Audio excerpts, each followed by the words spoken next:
हरे भरे खेतों और खुली हवाओं वाला सुखपुरा गांव, जहां कभी शामें चौपाल की हंसी से गुलजार होती थी।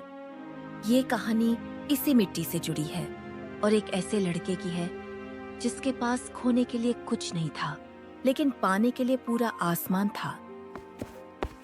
रुको कबीर, अपना ये बैग नीचे रखो। मैंने तुमसे कितनी बार कहा है कि छुट्टी की बात मत करना। आज वीआईपी गेस्ट आने वाले हैं। मालिक, छुट्टी नहीं, मैं हमेशा के लिए जा रहा हूँ। गांव से चिट्ठी आई है, पिताजी की तबीयत बहुत ज्यादा खराब है। अरे जा, इमोशनल मत हो। गांव जाकर क्या करेगा? वहां तो धूल उड़ती है। यहां ऐसी किचन में काम कर रहा है, इज्जत की रोटी कमा रहा है। वहां जाकर क्या खेती करेगा? मालिक, माँ बाप से बढ़कर कोई नौकरी नहीं होती। पैसा तो मैं फिर कमा लूंगा, लेकिन अगर वो चले गए तो दुनिया की सारी दौलत देकर भी उन्हें वापस नहीं ला पाऊंगा। कबीर ने मालिक को प्रणाम किया और गांव की राह चल दिया। माँ, बाबूजी, मैं आ गया। तू यहाँ क्यों आया है? तुझे शहर में रहना चाहिए था। देख रही हूँ जी, पर क्या करें, हमारी बीमारी ने बच्चे का भविष्य खा लिया। बेटा, यहाँ गांव में भूखमरी है। ठाकुर हरिचरण किसी को काम नहीं देता। तूने बहुत बड़ी गलती कर दी। माँ, आप ऐसा क्यों रो रही हैं? मैं हूं ना। मैंने शहर में बहुत काम सीखा है। मैं किसी के आगे हाथ नहीं फैलाऊंगा। मैं इसी गांव में, इसी घर के आगे। पागल मत बन कबीर। ठाकुर हरिचरण उस दैत्य की तरह है जो किसी को पनपने नहीं देता। वो तेरा ढाबा तोड़ देगा, तुझे मार पीट कर भगा देगा। बाबूजी, डरने से घर नहीं चलता। अगर मेरी नीयत साफ है तो भगवान भी उस ठाकुर हरिचरण के सामने मेरी रक्षा करेगा। कबीर ने हिम्मत तो दिखा दी थी, लेकिन अंदर ही अंदर वो भी डरा हुआ था। रात को जब वो अपनी पुरानी यादें खंगाल रहा था, तभी उसकी नजर एक संदूक पर पड़ी। आज खाने के लाले पड़े हैं। एक वक्त था जब दादाजी के हाथ का खाना खाने के लिए राजा महाराजा आते थे। ये क्या है? दादाजी की डायरी।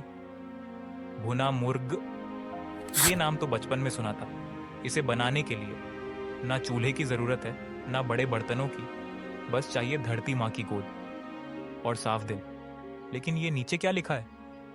सावधान, अगर ये रेसिपी लालच में बनाई गई या इसमें बेईमानी मिली तो खाना कोयला बन जाएगा और बनाने वाला बर्बाद हो जाएगा। शायद यही मेरा रास्ता है। ना गैस चाहिए, ना ओवन।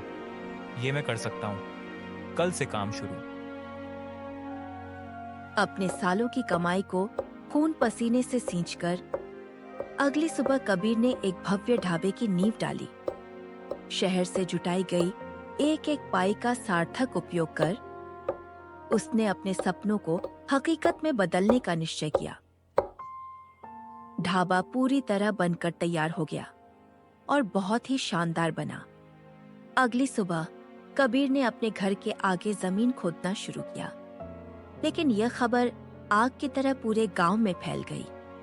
तभी गांव का गुंडा ठाकुर हरिचरण वहां आ थमका। ओए कबीर, ये क्या कर रहा है तू? एक कालू, फेंक इसकी कुदाल को। खबरदार ठाकुर। सरपंच जी, आप बीच में मत आइए। मैं सरपंच हूं, मुझे पता है क्या सही है क्या गलत। कबीर का तरीका मैंने इतिहास की किताबों में पढ़ा है। ये कोई पाप नहीं, एक कला है। कबीर, तू काम जारी रख। और ठाकुर, अगर तूने इसके काम में टांग अड़ाई तो पंचायत तुझे गांव से बाहर कर देगी।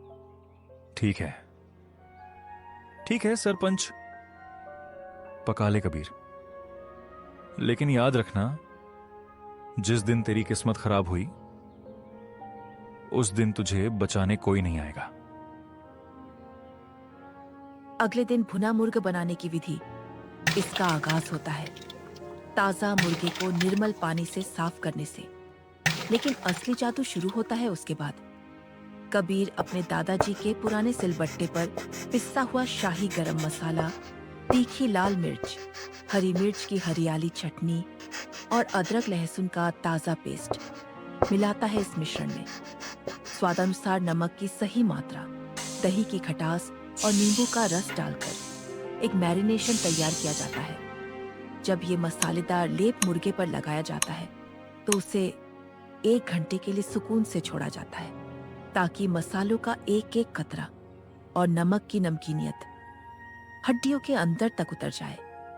इसके बाद इस मसालेदार मुर्गे को केले के पत्तों की तह में बड़े प्यार से लपेटा जाता है और ऊपर से गीली मिट्टी का मोटा लेप लगाया जाता है, जो अंदर की नमी को बरकरार रखता है। असली इम्तिहान तब शुरू होता है जब इसे जमीन के अंदर दहकती हुई कोयले की भट्टी गड्ढे में दफना दिया जाता है। अगले 4 घंटों तक धीमी आंच और मिट्टी की गर्मी में ये मुर्गा अपना दम लेता है। यहाँ वक्त का हिसाब ही सब कुछ है। एक पल की देरी स्वाद बिगाड़ सकती है, लेकिन सही वक्त पर जब मिट्टी का वो खोल तोड़ा जाता है तो निकाली गई ही इस गड्ढा मुर्ग की महक पुराने जमाने के राज दरबारों की शान याद दिला देती है।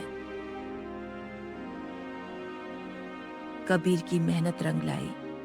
भुना मुर्ग का स्वाद ऐसा था कि लोग ठाकुर हरिचरण का ढाबा छोड़कर कबीर के पास लाइन लगाने लगे। लेकिन ये कामयाबी तूफान से पहले की शांति थी। कहाँ है मालिक? बाहर निकल। जी साहब, क्या हुआ? कोई गलती हो गई क्या? गलती? तूने गुनाह किया है, तू लोगों को जहर बेच रहा है। देखो उस गरीब रमेश को। हाय, मैं लुट गया। मेरी फूल सी बच्ची को मार डाला इसने। अभी 10 मिनट पहले इसने यहां से भुना मुर्ग खाया था और खाते ही मुंह से झाग निकलने लगा। वो मर रही है साहब। अरे हाँ, बच्ची तो बेहोश पड़ी है, मारो इसे। ये हमें जहर खिला रहा है। दुकान जला दो इसकी। नहीं काका, कसम भगवान की, मैंने कुछ नहीं मिलाया। मैं तो खुद खाकर दिखा सकता हूँ। रमेश काका, सच बोलिए, आपकी बेटी ने तो आज यहाँ खाया ही नहीं। चुप, बहुत जुबान चलाता है। थाने चल, वहां तुझे उल्टा लटकाऊंगा तो सब सच बोलेगा। हवलदार, डालो इसे जीप में। मेरे बेटे को छोड़ दो साहब, वो निर्दोष है। रुको इंस्पेक्टर। डॉक्टर साहब, आप बीच में क्यों आ रहे हैं? ये मर्डर केस है। मर्डर नहीं, ये साजिश है। मैं अभी रमेश के घर से आ रहा हूँ। इसकी बेटी को पिछले 3 दिन से मलेरिया है। मैंने सुबह ही इसे दवाई दी थी और कहा था कि बच्ची बेहोश हो सकती है। रमेश, पुलिस के सामने झूठ बोलते हुए तुझे शर्म नहीं आती? अच्छा, तो ये ड्रामा था? अब बोल रमेश, वरना ऐसा डंडा मारूंगा कि तू बेहोश हो जाएगा। मुझे माफ कर दो कबीर भैया। मैं क्या करता? मेरी बीवी बीमार है, बच्ची बीमार है। ठाकुर हरिचरण ने कहा था कि अगर मैं ये नाटक करूंगा तो वो मुझे 10,000 रुपए देंगे और मेरी बेटी का इलाज करवाएंगे। मैं मजबूर था। धिक्कार है ठाकुर हरिचरण पर। चलो ठाकुर के घर। कबीर जिंदाबाद। आज तो वो बच गया, लेकिन उसकी फाइल अब मैं खोलूंगा। कबीर, तू अपना काम कर, पुलिस तेरे साथ है। ठाकुर हरिचरण की हर चाल उल्टी पड़ गई। शहर तक कबीर की धूम मच गई। तभी एंट्री हुई कबीर के पुराने मालिक की। कबीर, देख, मैं तेरे लिए क्या लाया हूं। ये है 50 लाख रुपए। 50 लाख? लेकिन क्यों मालिक? बस तुझे वो पुरानी किताब मुझे देनी है। हम ये भुना मुर्ग शहर के 5 स्टार होटल में बेचेंगे। तू भी अमीर, मैं भी अमीर। मालिक, ये पैसे रख लीजिए। मेरे दादाजी कहते थे, जिस खाने का मकसद सिर्फ पैसा कमाना हो वो पेट भर सकता है, दिल नहीं। ये रेसिपी बिकाऊ नहीं है, ये तो मेरे गांव की सेवा के लिए है। बहुत गुरूर है ना तुझे अपनी इस मिट्टी पर। याद रखना कबीर, मैं ये रेसिपी भी लूंगा और तेरा धंधा भी चौपट कर दूंगा। साहब, ओ साहब। कौन है तू? मैं कबीर का असिस्टेंट हूँ, गोपाल। मुझे रेसिपी का एक एक मसाला पता है। अगर आप मुझे शहर ले चलोगे और अच्छी नौकरी दोगे तो मैं आपके लिए वो मुर्ग बना सकता हूँ। अरे वाह, घर का भेदी लंका ढाने को तैयार है। चल ठाकुर हरिचरण के पास, आज रात ही खेल खत्म करते हैं। सुना है शहर वाले बहुत मतलबी होते हैं। आज मेरे गरीब खाने में अमीर आदमी क्या करने आया है? मतलब की बात छोड़ ठाकुर, हम दोनों का दुश्मन एक है, कबीर। वो ना तुझे जीने देगा न मुझे धंधा करने देगा। हाथ मिला ले, उसे सड़क पर ला देंगे। कबीर के पास वो जादुई किताब है, मेरे पास क्या है? लाठियां? उससे स्वाद नहीं बनता। सेठ जी, किताब तो बस दिखावा है, असली जादू तो टाइमिंग का है। मैंने कबीर को छुप छुप कर देखा है। वो गड्ढे में आग जलाने के बाद ठीक 45 मिनट तक मंत्र पढ़ता है और फिर गीली मिट्टी का लेप लगाता है। मुझे सब याद है, बस आप मुझे सामान ला कर दो। पैसे की कमी नहीं है ठाकुर, तू पूरे गांव में ढिंढोरा पिटवा दे कि कल हमारे ढाबे पर फ्री में भुना मुर्ग मिलेगी। जब मुफ्त का माल मिलेगा तो कबीर के पास मक्खी भी नहीं जाएगी। फ्री? लेकिन कमाई कैसे होगी? कल फ्री, परसों से डबल दाम। एक बार कबीर की दुकान बंद हो गई, फिर पूरे जिले में सिर्फ गोपाल भुना मुर्ग का नाम होगा। डील पक्की? तीनों ने मिलकर ये प्लान बनाया कि अब से वे सब साथ में काम करेंगे और कबीर का ढाबा बंद करवा कर ही रहेंगे। बेटा, आज तो बोहनी भी नहीं हुई। बाबूजी, भीड़ वहाँ है लेकिन बरकत यहाँ है, आप देखते जाइए। और दूसरी तरफ आ गया शहर का असली स्वाद। कबीर तो बच्चा है, असली उस्ताद तो हमारे गोपाल भाई हैं। आइए, दाम में भुना मुर्ग, आ जाइए। मुफ्त और सस्ते के लालच में पूरा गांव कबीर को छोड़कर वहां आ गया। कबीर अपनी दुकान पर अकेला बैठा था। गोपाल, आज हमारी इज्जत का सवाल है, निकाल मुर्ग। बस 2 मिनट सेठ जी, खुशबू सूंघते ही लोग दीवाने हो जाएंगे। जैसे ही गोपाल ने वो पर्दा हटाई, एक अजीब सी खामोशी छा गई। छी, ये कैसी बदबू है? अरे ये तो सड़ा हुआ है। ये मुर्ग है या कोयला? गोपाल, ये क्या किया तूने? जला दिया सब? नहीं मालिक, मैंने गड्ढा देखकर टाइम सेट किया था। धोखा, हमें कच्चा मांस खिला रहे हो। मारो इनको।